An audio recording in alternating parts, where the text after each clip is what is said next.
Greetings, YouTube.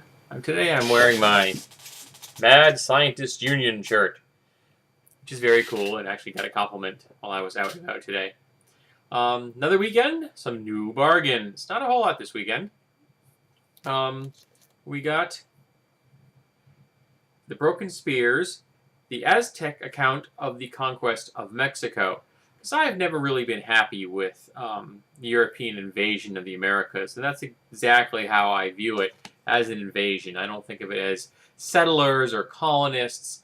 There were people already here. They really didn't need the Europeans showing up, spreading their diseases, their religion, and their ample use of weapons. We also have a bunch of videos. We have, The Thing, still shrink-wrapped, from Best Buy for odd reason.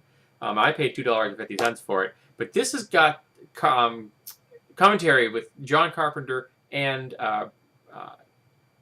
Kurt Russell. And those two are just so much fun to listen to. That alone would be worth it, just to listen to the commentary. Not to mention, it's a classic science fiction film. Absolutely wonderful. Kelly's Heroes. No commentary on this. Not a real surprise. It's an older film. But one of the great, light World War II movies. It's not a very serious film. It's a caper movie. Near the end of the war, this group of U.S. soldiers decide, they hear a rumor that there's a bank still in German territory that's full of gold. They're going to go get the gold. And that's the premise. It's a very simple storyline. Them moving across the enemy lines, essentially leading the charge to get to money. Not to liberate anybody, but to get to money. We have Bulletproof Monk, which was an okay movie, but again, commentary and $2. Deep Blue Sea, a silly movie that has intelligent sharks, and you get to watch Samuel L. Jackson get eaten by one. Plus, commentary. The special collector's edition of Jay and Silent Bob Strike Back. I'm a Kevin Smith fan. I love his movies for the most part. And Jay and Silent Bob are always a good time. The Time Machine for the commentary track, and my wife finds the main actor attractive. I think he's a little on the skinny side, but what can you say? Lock, Stock, and Two Smoking Barrels. I've never actually seen this. I've heard good things about it. It's well rated, so I figured, what the heck? Pirates of the Caribbean, the first one. And I've never actually seen this movie with commentary. I've seen it, of course, in the theaters, but I never had a chance to have my own copy and have it listen to the commentary track, so that's cool. And Find Me Guilty, which is a Vin Diesel movie, which I've heard good things about as far as his acting in the film is. I haven't seen it. I'm a fan of his, so I thought that I would give it a shot.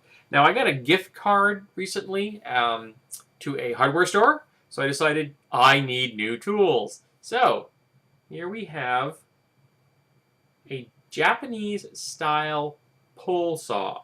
What this does is the teeth on this rake this way, as opposed to American saws, which are either straight out or this way, which cut on the push stroke, which I've never understood, because you have far more control on the pull stroke. This is also a very thin blade. Let me show you how thin that is.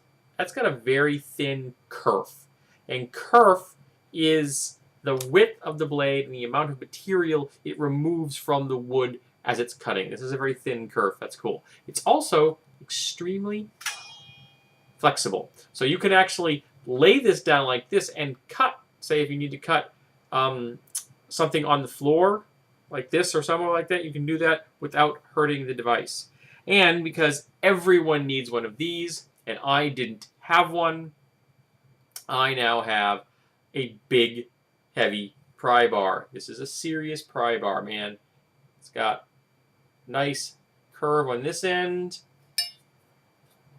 It's got a nice, this is a serious tool. It's not small. It's, here we go.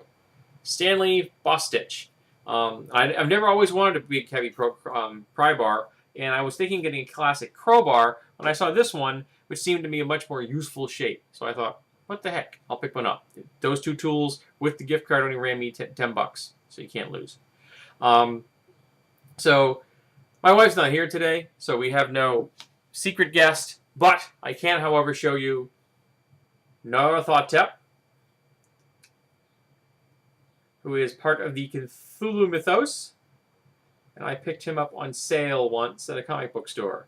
I'm a fan of the Cthulhu mythos. I've always been a lover of Lovecraft's work, though some of his fiction can get a wee bit strange. Well, hope you enjoyed the bargains this weekend, and hope you had a good weekend as well.